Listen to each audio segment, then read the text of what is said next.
are live. Welcome everybody. Happy Wednesday. Real quick, if you can hear me okay, please put a 1 in the chat. And let me make sure my settings are good. I had to restart my PC. And let's see. Oh, let me go that way just a little bit. There we go. It's still a little off, but that should be better. Sorry guys. Usually restart my PC just in case if there's any updates. I restarted it, and then just before the live show, there were some updates that I had to do on my PC before I could start the stream. So, all right, everybody can hear me? Awesome. All right, so updates in the Savanah Soto case, case we've been covering, very tragic case. Before we get started, though, we always like to give back by featuring missing person posters, and we had some sent in by some people watching the show, so we will feature them real quick here. Today's missing, we have David Schultz, 53-year-old, 180 pounds, 5'11", missing out of Sac County in Iowa. They last heard from him on Tuesday, November 21st last year, so missing approximately, what would be about a month and a half, about 2 months. Anybody living near that area, if you have any information, you call 712-662-7127. And we got one more here, and this was also sent in by a viewer. This is Jesse Leopold, just 23 years old. He's got brown hair, hazel eyes, 6'1", so he's a tall guy. 185 pounds. In the notes, he was last seen at his place of employment at W&G Marketing in Jewell, Iowa. So another person in Iowa. Let's see. It says just before he went on break, he went missing on October 13th, 2016. Oh wow, so this poor guy's been missing. Would that be 8 years now? Let's see, left for work, and so he went on his lunch break and didn't come back, is what it looks like.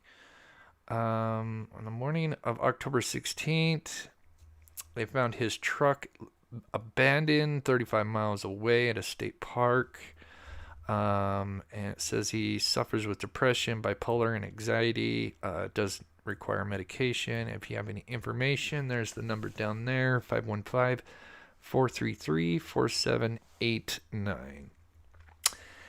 And so that is Jesse Leopold, age 23, missing out of Jewell, Iowa. All right.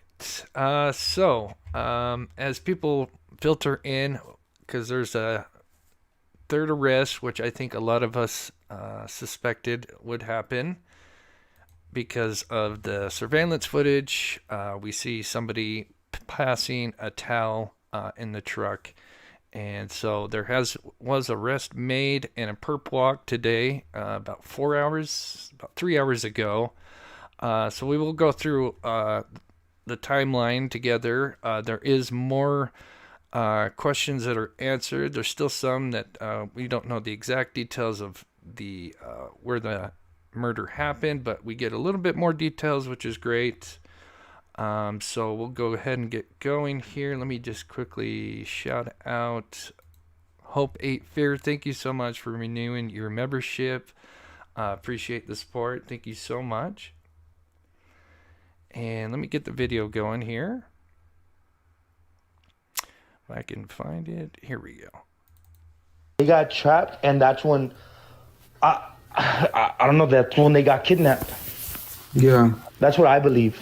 Yeah, that's what I was thinking too. Because my brother, they were saying the neighbors said that they left in a Cadillac willingly, and I was like, that's weird, because my brother wouldn't get in somebody else's car, because one, he has his own car, and two, my brother's smarter than that. So originally it was said that they were last seen on December 22nd, and this is even the brother of Matthew saying that they were supposedly seen leaving in a Cadillac. So the time that we originally had is that they were missing on the 22nd.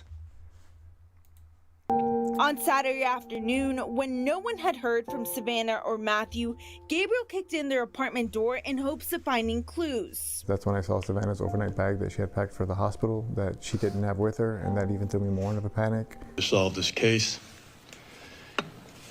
Savanah Soto and 22-year-old Matthew Guerra were reported missing by Leon Valley on 12/23/23.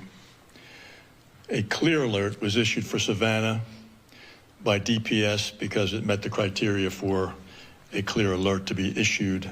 CLEAR stands for the state's coordinated law enforcement. So if you're just tuning in, we're just kind of recapping, so while people filter in as we just started the live. But yeah, it was weird because we were told that they were last seen on the 22nd, and then when the arrest came, we learned some more details, which they were sadly murdered the night before. And so this is just kind of going over the timeline that we originally had, and then we'll go over the updated timeline, and then we'll catch up to the arrest that happened today. Alert Program information report. On the 26th at about 4 o'clock, SAPD was called to assist Leon Valley PD at 5903 Danny K. Leon Valley was requesting assistance. Families of both victims were at the location and reported Leon Valley PD that earlier in the day, they received information that the missing gray Kia Optima was at the Danny K address. When police arrived, they discovered 2 people in the Kia. EMS was called to the scene, and they pronounced both victims at the scene. So another thing that they also put out, I'm not sure if that came out today or earlier this week. The first time I saw it is today. There's a little, it's not the affidavit, it's another, it's like the San Antonio Police Department report. It gives details. It's very minimal, but it does give details on the positioning. We heard a lot of different things. Like, I remember one of them is that they were supposedly tied up. So it does give the details on where the bodies were at and where they're positioned. Not a lot of details, but it does at least give us the accurate details because there was a little bit of misinformation out there, which we will go over as well. It appeared that the vehicle had been located at that location for several days. The medical examiner had identified 22-year-old Matthew as one of the deceased victims in the vehicle, and he died from a gunshot wound to the head. The manner of that death is still pending.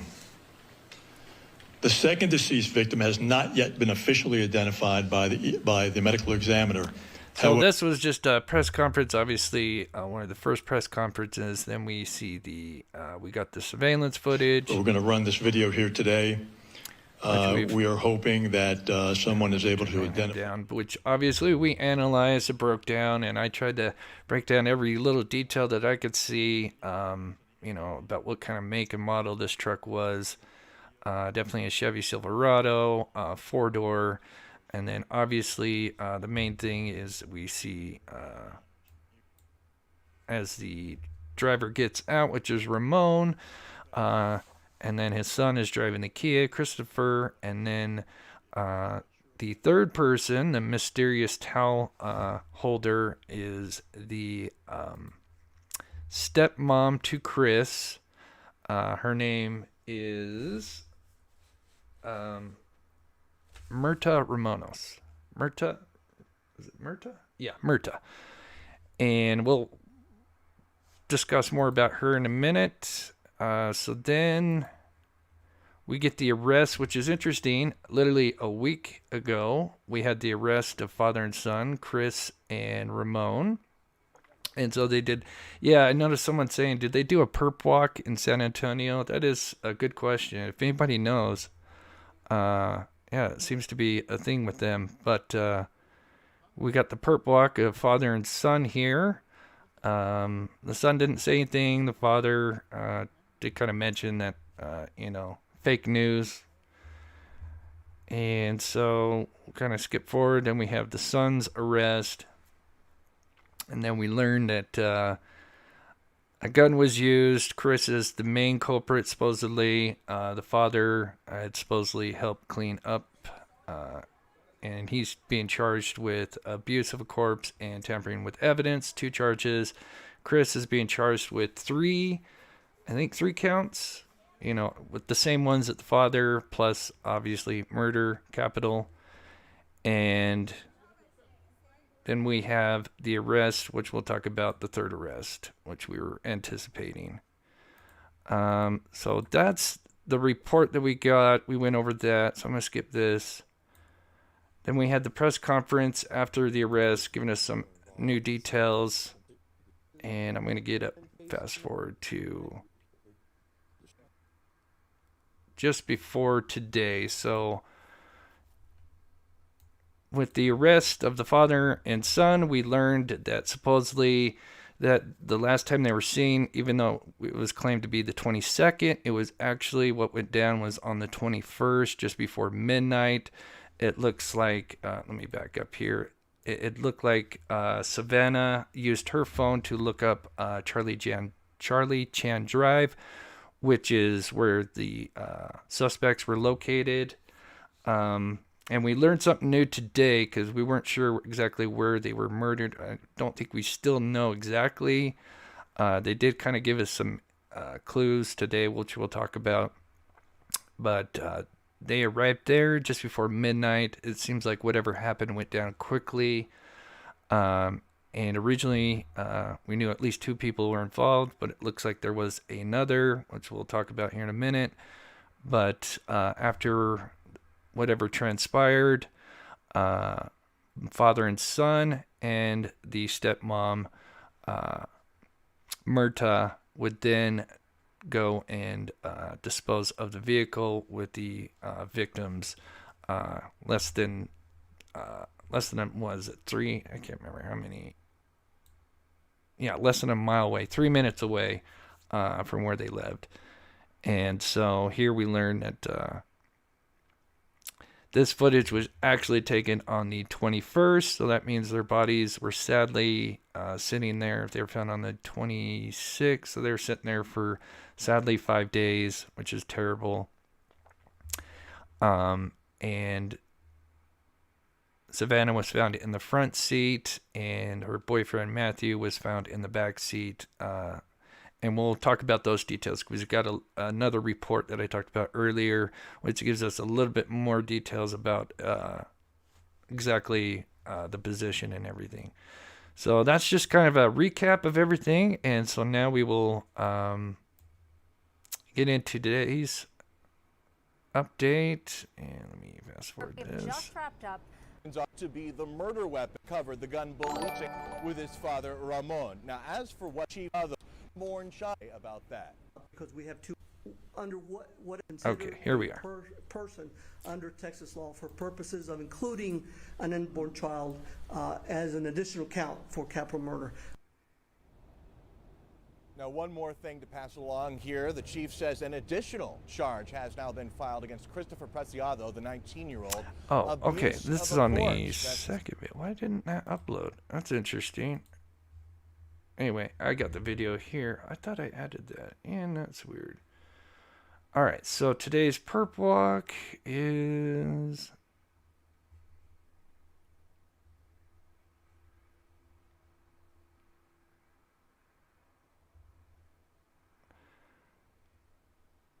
Where is it?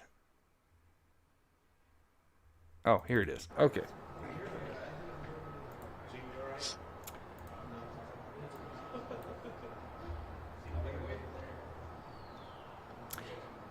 Yeah, this is the one. I had it turned down because that didn't have any information. This is the one I have.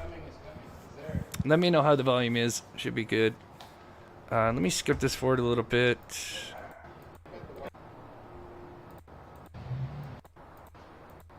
When we are waiting for the... Here we are.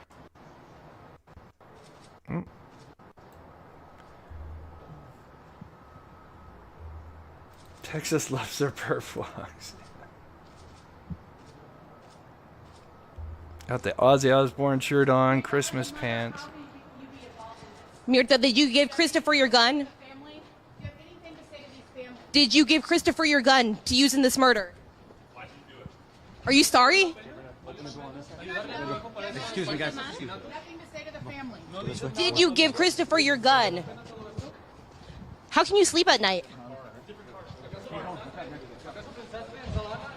How have you been able to sleep at night? Watch out, guys. Do you have anything to say to the family? Did you give Christopher your gun? What is your silence supposed to say? What message is your silence sending? Are you sorry? Does your silence mean anything? What do you want people to know? What do you want to say to Savannah's mother, Matthew's mother?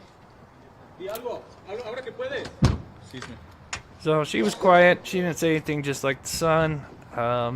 And so we'll fast forward here a little bit, and we get a little bit of details about Christopher Preciado and his father, and now we have Mirta Romanos, who we're told is the mother of Christopher and married to the father of Christopher. So we are expecting to get an update from police as to why they think she's a suspect, but we know from the search warrant, some paperwork that we've gotten, that she told police that she was sleeping the night that this happened, and that she said it was her gun. So yeah, that was huge. We were always kind of wondering whose gun was used. Was it Matthew's? Because his brother said he always came locked and loaded when it came to, dealings and whatever. And there was no mention of him having a gun, or if he had a gun. We just knew that a gun was used. And now we're going to learn details about, supposedly it was her gun, or at least she had it, and we'll find out where it was at. And there's also a report on it as well that we'll go over after she answers a few questions. Micro Kimmy, thank you so much. Stepmom's gun used, yes. And Perp Walk was a couple of houses ago. KSAT newsfeed. Thank you so much, Micro Kimmy, for the $9.99. Yeah, I think it was quite shocking. I think we were kind of thinking maybe Chris's gun or maybe Matthew's gun was used on him or something, but yeah, it looks like right now it looks like it was her gun that was used. You guys ready? Okay. Oh, a couple of hours ago, I think that's what you probably meant to say, Nick. I don't. I get. Yeah. Ready? Okay. Good afternoon. Thank you for being here. We're going to provide you with an update on the Savanah Soto and Matthew Guerra case. First and foremost, once again, SAPD wants to extend our condolences to the family of Savanah and Matthew. Today, as you saw, another arrest. Okay, it's up all the way. If you can't hear it, we'll recap it. I got it turned up all the way, so it should be able to hear it. If not, we'll recap everything. This is the third arrest in this case. Just to recap, back on December 23rd, Leon Valley PD reported that Savanah and Matthew Guerra were reported missing to their jurisdiction. Yeah. On December 26th, SAPD officers received a call for a disturbance. When those officers made that location, they discovered the bodies of Savanah Soto and Matthew Guerra. They were found deceased in their vehicle, the Kia Optima, that had also been reported missing. Since then, our homicide unit has done an outstanding job in following this case. They followed every lead. They were able to get surveillance video, which led them to these arrests that were made. On January 3rd, we made two arrests, 19-year-old Christopher Preciado and 53-year-old Ramon Preciado. There was a lot of information on social media that there was a third individual involved. Our homicide detectives were aware of that. However, we were looking for enough probable cause to make that arrest and to present the best case forward to the DA's office. Today, that happened. They were able to develop enough evidence to charge 47-year-old Mirta Romanos, that's Myrta-Ramanos. She is believed to be, I'm not sure exactly what the relationship is, but maybe a stepmother to Christopher, 19-year-old Christopher. She is being charged with 3 felonies. The first one being alter, destroy, conceal a human corpse, which is a second-degree felony. She's also being charged with abuse of corpse, which is a state jail felony, and a third charge, tampering with evidence. Through our forensic unit, we were able to develop information from surveillance video that shows Miss Romanos involved the night of the murder. That video surveillance shows her at the home right after the murders, and she was seen on video surveillance leaving in that black truck that we all saw on the surveillance video, and then returning to her home with Christopher and Ramon in that truck. At this time, I'll take any questions that you might have. It was her weapon, right? Excuse me? They matched her weapon to the ballistics. Right. That tampering with evidence, from what we understand, she stated that was her gun. So we do know that that was her weapon. And do they believe they were killed in that home? And what was the mother or the stepmom's role in allegedly? So if you can't hear the questions, we'll go over I'm them. not sure exactly where. We haven't released any of that information. I'm not sure what the circumstances were. But we do know she was involved in helping get rid of the evidence concerning those bodies. On the third, you guys were under the impression that there were only 2 suspects, or had said that there were 2 suspects that were arrested? No. Our homicide detectives were aware early on in the investigation that there wasn't a third person involved. We know that from the video surveillance when there is that towel that everyone's talked about being thrown. At that time, we just didn't have enough evidence to say that that was Miss Mirta Romanos. But like I said, since then, they've developed enough evidence from surveillance video from the home showing her leaving with the 2. She gets into that truck, and then when they return to the home, it's her, Christopher, and Ramon in that truck. Had she called you guys in the past week to come to the house at all? Because I know there's been some reports of vandalism there. I'm not aware of any of that. As of right now, are you under the impression there are any more suspects? At this time, we're confident that there's no more suspects. At this time, we're confident that these were the 3 individuals that were involved in this case. Do you believe this is connected somehow to a larger crime ring or anything like that? No, we don't have any information to lead us to believe that. We do know that there was, I guess, a transaction earlier in that night. What happened and transpired was Matthew Guerra and Savanah were killed. I don't. So you guys still don't know where they were killed? Like if it was at home or somewhere else? We believe it was in that area, right near their home. So that's here's what she said right there, because everybody's kind of wondering, and we kind of speculated the last time we went live on where this, where the murder happened. Was it at the house? Did they meet up at the suspect's house, and then maybe something happened in the garage or just outside, or, excuse me. It sounds like, according to them, it sounds like they met up near that area, so it wasn't actually at the house. It was, according to them, being kind of vague, but around that area, which would kind of make sense. I mean, when I was younger and I met up with my pot dealer, we'd meet up nearby, just at a, on a side street or whatever. Not all that stuff is legal, but so maybe that's what probably happened. And then they intended to rob Soto and Guerra, and then things got ugly from there. Obviously, that's just speculation, but yeah, absolutely terrible. We'll go recap everything that they just asked and that she answered. I think there's a little bit more. How cooperative was she? I know there was a search warrant that was issued a few days ago. There was a search warrant, so they had the authority to go into that home. Today, I don't believe she said much. What happened to the towel? I don't have that information. Any other questions? Did she confess today? She wasn't cooperative today. Thank you, guys. We believe she's a stepmom. No. Yeah, so as far as the marriage, I've seen somebody find like a certificate. It looked real, not like a regular one, but it was some kind of marriage. But yeah, as far as the relation to Christopher and Mirta, it seems like stepmother. Angie, appreciate you, Chris. Thank you so much for the $10. Jason Watts, good to see you in here. Hope you're doing well. Happy New Year's. Let's see.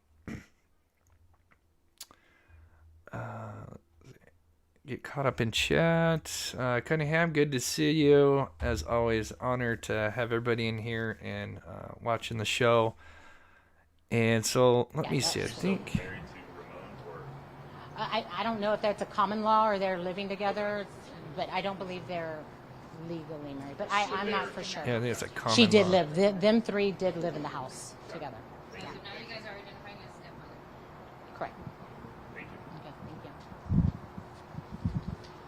thank you. All right, and family just hadn't heard from her, so they called Leon Valley Police and reported her missing. And of course, they found her missing, deceased in a car with Matthew Guerra, her boyfriend.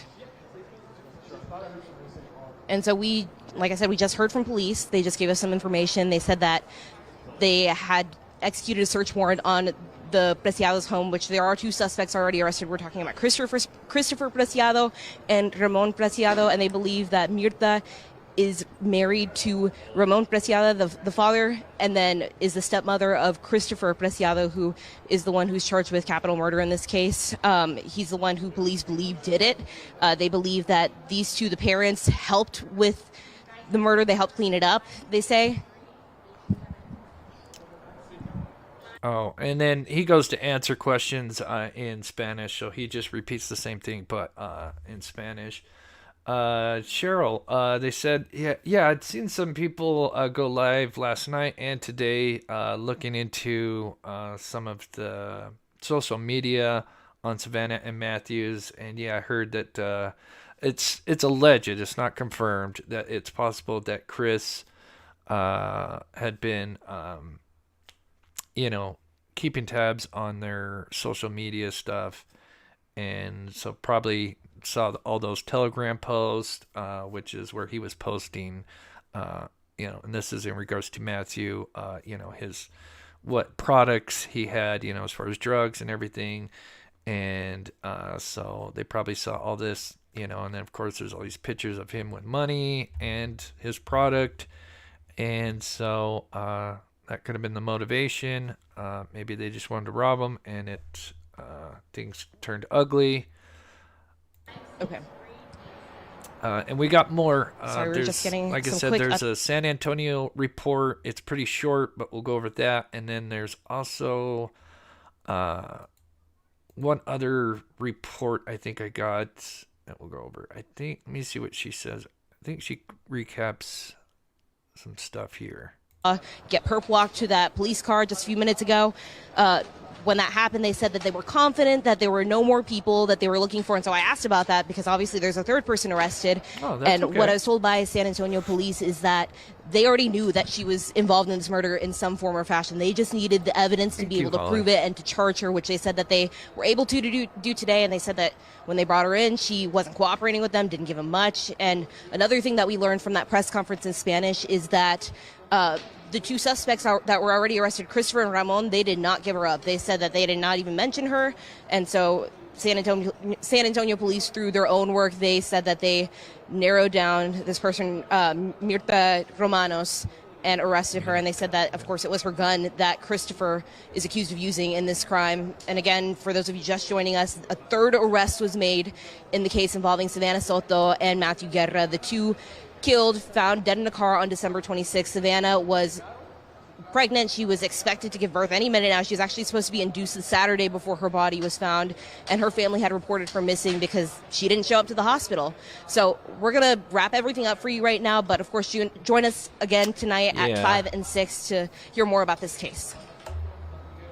I saw somebody mention, with her being her gun, I think, the self-defense excuse kind of goes out the window for sure. So there was a shell casing that was found in the car. So we're going to go over the report. I think there's 2 of them. And they said shell casing. I don't know if there was more than one, but they just made it sound like there was one. But there was 2 shots fired. So that's why some people speculated maybe that Matthew was shot outside of the vehicle and then dragged into it. But they could have maybe they were both shot in the car, and then one was dragged out. Matthew was dragged out from the front seat to the back seat, and then maybe the baby seat was in the back, and then they put the baby seat on top of Savanah. Obviously that's just speculation. So let's go over these reports that we got. Where is it?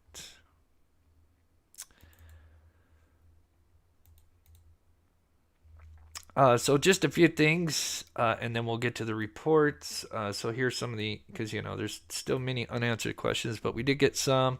Obviously, a big one. Third suspect arrested. It's stepmom to Chris, alleged wife to Ramon, Mirta Ramonos, who lived with them. So it was the three of them at that house. The gun that was used to kill Savanah and Matthew. Right now, they're saying, I put allegedly, but they're saying it's Mirta's gun. They matched a ballistic from the shell casing that was found in the car to that gun. That gun was actually found in her bedroom in the closet. So her door had been locked, and obviously when they arrested the father and son, we learned that they were being quiet about the mother. And then eventually, when the ballistics came back, they were able to, I'm sure, use that to arrest her.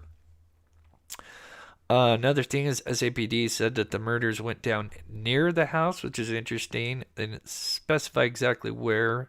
And so it sounds like what we talked about, that it was kind of a meetup, and then maybe they were going to rob them, and things went south, and they were both shot. So we'll read this report, which gives a little bit more detail on where the victims were found exactly. Not, like I said, it's not huge, but it gives a little bit more detail. So let me stretch this out here. So at the listed time and date, I was dispatched to the above address for an officer in trouble call. I arrived on scene and assisted Leon Valley. I was informed that victim 1 is a missing person, so victim 1 would have been Savanah. We move down here. Today, Leon Valley received a phone call from a woman who identified herself as sister-in-law to the victim 1 and found the vehicle that was parked at the listed location. Officers arrived and made contact with the vehicle. At the time, there was multiple family members at the location and with officers for assistance. EMS arrived and broke the driver's side window to open the door to the listed vehicle to check on victim 1, Savanah, and victim 2, which is Matthew. Victim 1 was pronounced deceased 1623 hours. So on the on their graves or their headstone or whatever, or like their date of death, it's actually labeled as 26, which people thought was kind of odd, but maybe that's just because that's when they were, pronounced deceased, even though clearly they were deceased 5 days earlier. Moving on, it says homicide unit obtained a search warrant for the vehicle. Opened the doors to listed vehicles were open. I observed victim 1 in the passenger seat. So victim 1 is Savanah with her head facing the passenger side window, blood coming from her nose. Victim 1 appeared to be pregnant. It was very terrible. It doesn't get graphic. So, victim 2, which is Matthew, was located in the second row behind the driver's seat. So obviously in the back. Victim 2's back was facing the left passenger door. Okay. And the victim 2's legs were facing the right passenger door. Victim 2's pants were at his knees. So sounds like, he was dragged from maybe from the front to the back.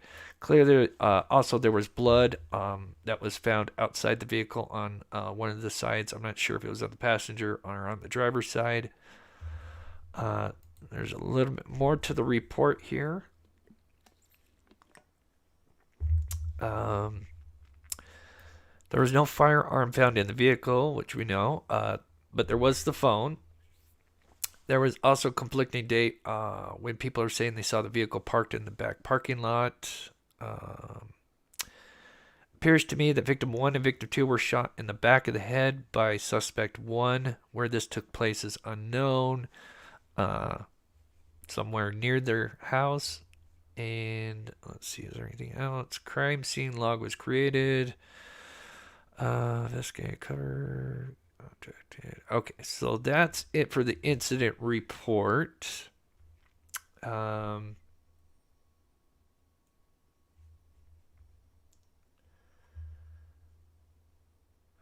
Just checking chat. Question, just a thought. Being if it's her gun, what if Chris says she did it and just took the gun from her?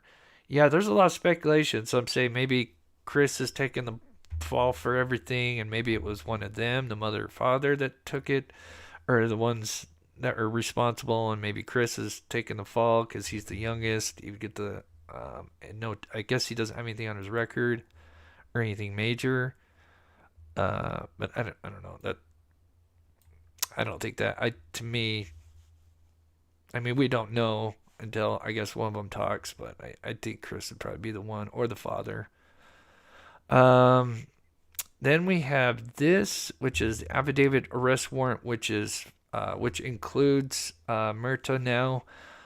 Most of it is exactly the same. There's just one extra paragraph that's added in. So it just goes over the original affidavit that we had a week ago. It's the same thing. How they had learned about her going missing, and then they found the vehicle, and then through surveillance and using the phone data, they were able to discover that the phone had looked up this address and was also pinging in that area. And then this is the paragraph that was added in right here, which does add a little bit more to the unanswered questions. So it's during the search of Myrta's residence. Myrta's bedroom door was locked. Detectives inquired about unlocking the door. Myrta provided the key to unlock the door. Myrta stated that she kept her door locked and was the only person to have the key to the room. During the search of the room, a firearm, later forensically matched to the shell casing recovered in the victim's vehicle, was found concealed in the room. During Myrta's interview, Myrta was questioned about the recovered firearm. She claimed the firearm was hers, and it was given to her by a family member. So that's kind of interesting. So I guess that's not 100% solid if that is her gun, or is she kind of taking the blame for that being hers? I guess maybe we'll find out more since this arrest. Yeah, in the end, it is. Yeah, if they participated in it, I totally agree. Justice for the family and victims. Then it says on January 5th, 2024, your affiant, detective, whatever, was notified that the firearm recovered. I guess it kind of worded that weird. Notified that firearm was recovered in the closets of Myrta. So that's where the firearm was found. Due to the statements made by Myrta intentionally concealed the firearm in an attempt to impair its availability as evidence during the investigation. So she is facing 3 charges right now. I think the same goes with the father, and then of course Chris is facing more. Let's see. And I think okay, so I think that is just about it. We got 400 people in here. Real quick, thank you guys so much. If you haven't already, please hit that like button. We're just kind of recapping. I know the breaking news was 3 hours ago, but there was already a lot of people live, and I figured I'd just kind of go around my usual time that we go live. I know it wasn't a surprise. We all kind of suspected there would be a third arrest. I think it's kind of interesting that it was literally exactly a week ago that they arrested the father and son. Um, and here we are with the third arrest of the mother. So now I guess really is what exactly went down and where. It doesn't sound like it was at the house, because I think if it was, we would have seen maybe officers and forensic detail at the house, kind of like with the Brian Kober situation where you have forensics going in the house and, casing the place. So we didn't, there was no reports of that. I'm trying to find one more video here. Here it is. This video, it looks like they're taking Christopher's mother into custody. So they're saying this video, I'm not sure, because I think this has been out for a bit, but this appears to be, let me know in chat. But they're saying this is when they took the mother in for questioning. And I'm sorry, I did have a video built where I had this zoomed in, but I guess it didn't add on to it. But we see a vehicle which is really looks just like the Kia. Probably an undercover cop car. We have some detectives, and they put somebody in the car. This is obviously the residence of the suspect's home, and then we see the vehicle drive off. And they're saying that video is when they took the mother in for questioning.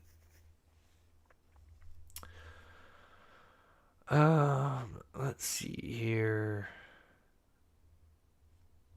Yeah, they did. They had plenty of time to get rid of evidence, and they didn't. Yeah, we call them Dumb and Dumber earlier. They disposed of the vehicle and the victims less than a mile from where they lived. I mean, literally 3 minutes from their home. And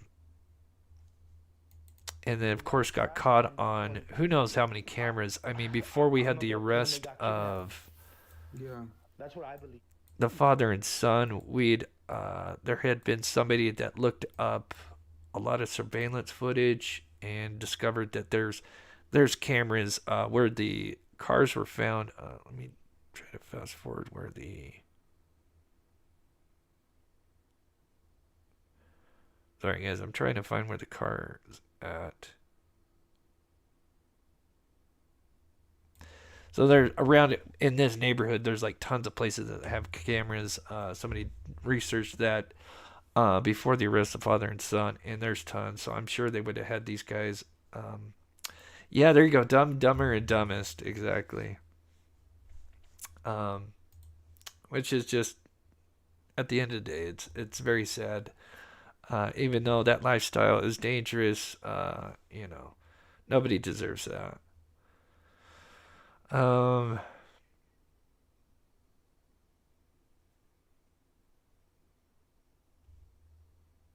Joe Budda says, I thought Texas has an accessory to capital M statute which charges you with M1 if present during after crime. Ooh, good question. And I honestly don't know if anybody knows to that question. Yeah, because I know Texas laws. I remember in high school, I remember our history teacher telling us, how strict Texas could be. And yeah, there's a lot of courses that I remember and just days that I remember at school that he told us about. And just about Texas laws and how different they were from others. And it was pretty interesting. Yeah, Cece, thank you for mentioning that. I did see that. Yeah, so Carlos, the neighbor, who's posted a lot of TikTok videos, which shows kind of like them taking the truck away and I think one of the baby killer footage, the vehicle.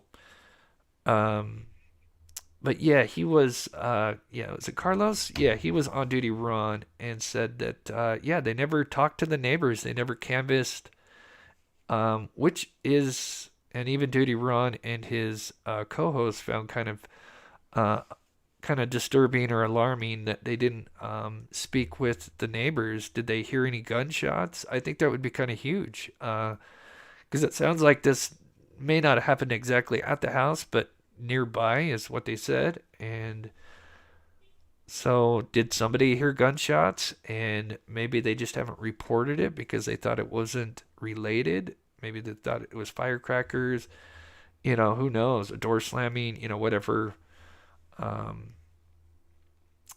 So yeah, that's a great statement.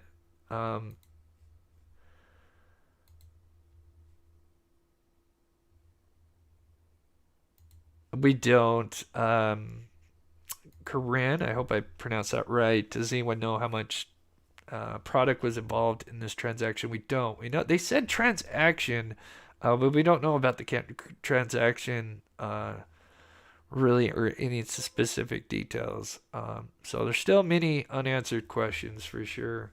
We'll quickly show the mother one more time. If you have any theories on what you think happened, share them in the chat. I'll read them off here. I'll play her getting picked up one more time. Oh gosh, where did I put it?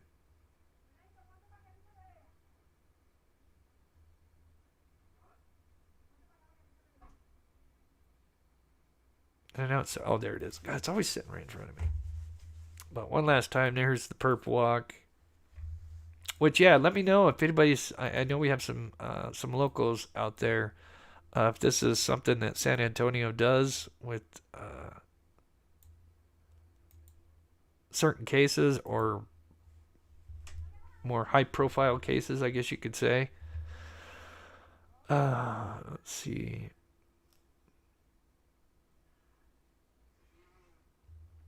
Did the female officer say that she left with both of them? Yes. She said so. She was there for, we don't know exactly what happened before, but as far as this, from the surveillance footage, she was in the car. She had left with them. And then the son dropped the car off. Obviously, husband, wife, if you want to call it, Ramon and Murta were in the truck. Once Chris dropped off the Kia in the back corner, they went and picked him up, and then they all three left back to the house. Oh, Lord, those parenting skills. Yeah. It's terrible. It's terrible. Yeah, we don't know if it was over that. I mean, he posted stuff, he posted pictures of wads of cash. Maybe it wasn't even about the product. I have to be careful with the D word.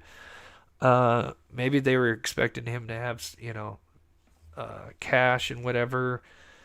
And maybe, like I said, it was more, maybe they're going to rob him, the cash and the product. Who knows, Maybe eventually they'll tell their story and take a plea deal and we get the whole thing.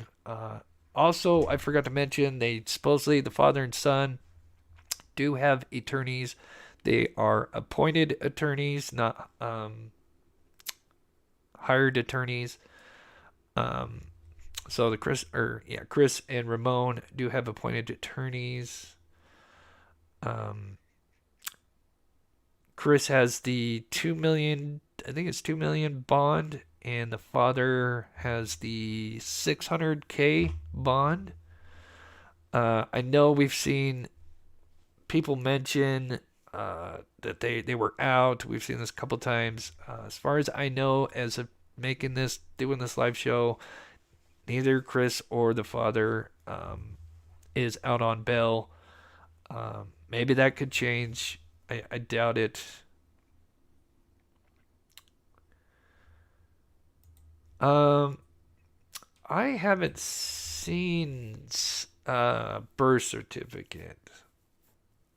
I'm sure with this recent arrest, I'm sure people will look into all that stuff, and I'm sure by the end of the week, there'll probably be some more little tidbits on far as like the exact relationship, the marriage, and all that. But yeah, I don't think that's been answered.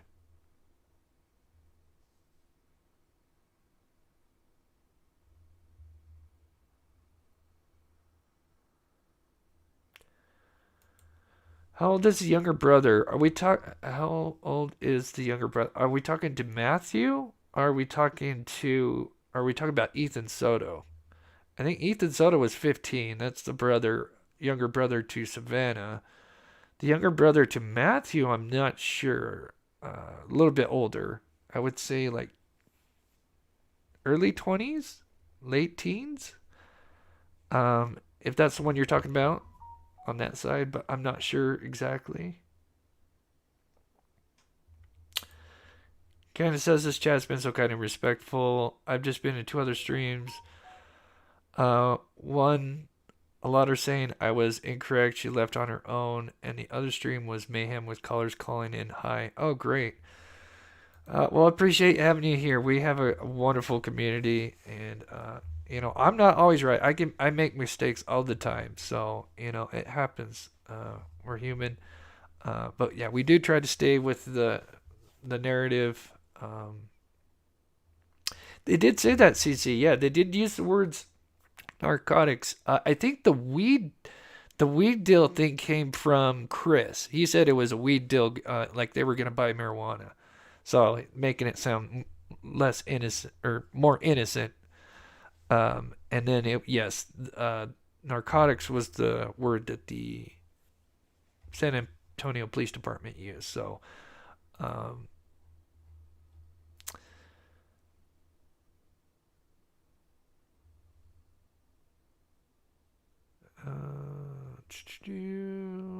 just seeing everything.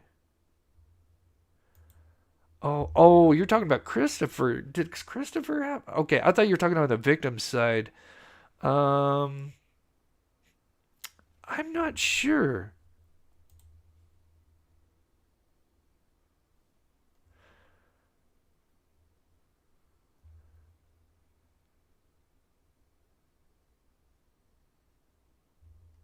Oh, thank you so much, Prince Charming. Yeah. Yeah, as far as the family dynamics with the suspects, I haven't looked a lot into that. I just haven't had the time. I'm sure more of those details will come out. But yeah, as far as the suspects' family, I don't know all the certain dynamics and the family tree. The victims I know a little bit better because we've kind of covered that. But yeah, with the suspects, I'm not exactly sure. Anyways, I think we started at 4. And I think we've kind of recapped everything. I'll just go over the big notes one last time. If you just kind of come in late, I do see some people say they just got here. So real quickly, just one last time, the recap of everything. Third arrest, the stepmother to Chris, alleged wife to Ramon, the father. The gun that was supposedly used on the victims belonged to Muerta, the mother. Muerta. And it matched the shell casing that was found in the victim's car. So they matched that to the gun. Now, it's in the report, it says that she said she got this gun from a family member. So maybe we'll find out more on that later on. The gun was found in a closet. She had locked her bedroom. After the forensics came back, they were obviously able to take her in. They knew about the towel thing. Obviously, they mentioned that last time before this happened. And then so we kind of knew that there was possibly a third arrest coming. And then the other big detail is they said it sounds like the actual murders didn't actually take place at the house, but nearby. We don't know the exact details on that. We did go through a couple reports, which kind of clarifies, because, remember we heard the victims supposedly being tied up. That's not the case. They were just kind of how it was reported. Boyfriend in the back seat, laying face down. His pants were down, but he was obviously dragged. There was blood on the outside of the vehicle, which confirms that he was kind of dragged into the back. And I'm trying to think of anything else that was kind of big, but I think that's about it for now. We could check Twitter, see if there's anything else that's came out since I went live. I did have that up, but then I had to restart my computer. Let's see what we got.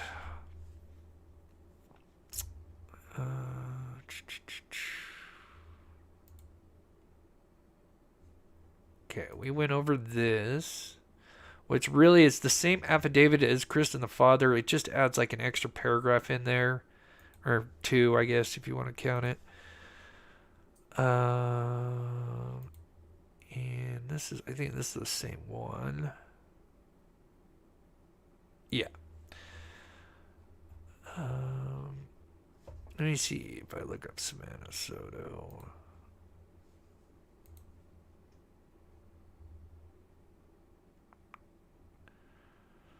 So yeah, that's about it for right now. We'll keep an eye on this case. Obviously, I'm sure there'll be more stuff that comes out that'll trickle out. The next big thing that's coming up, at least on this channel, that we're looking forward to is literally a week and a day. So tomorrow, a week from tomorrow, Friday, or no, Thursday. 11, 18. Yeah, so it'll be on Thursday. Next week is the Richard Allen case. They're going to have the Supreme Court hearing live. I don't know what time it is yet. I'm going to look that up. They should hopefully have the specific time. Does anybody know in chat? Anybody, mods, as far as the Supreme Court? I haven't looked that up recently. But anyway, so we're going to be watching that next week. So that's going to be a huge one. And then there is something coming up at the end of the month as well that I just saw, and I can't think of which case it was. I can't think. So there's something coming out at the end of the month that we're going to cover. I can't remember, but it's a case I haven't covered yet. But there's some, I guess, some breaking news in that that we're going to hopefully find out. So let's see. Elizabeth's my. Yeah, if you need to email me something, more than happy. Let's see, I'm just trying to see. The woman is Christopher's real mom, and older brother was from Romano's first marriage. Interesting. Okay. Thank you for sharing. Interesting.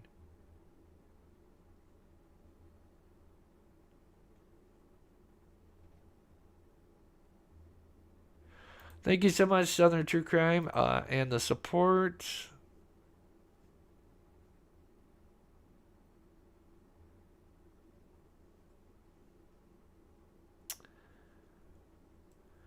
I'm not sure if they worded it like that, Squeaky Will. Trying to think, because I know we listened to the press conference multiple times. I think they worded it like there's no other suspects at this time. So I'm sure it was kind of worded in a way like that.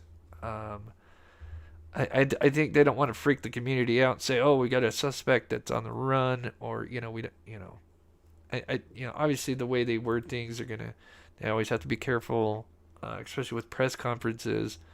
So, yeah. Kind of says I'm here for the facts. Yeah, that's what we usually stick with. I mean, we like to speculate, but we usually try to stick with the grounded stuff. I mean, it doesn't hurt to speculate, though.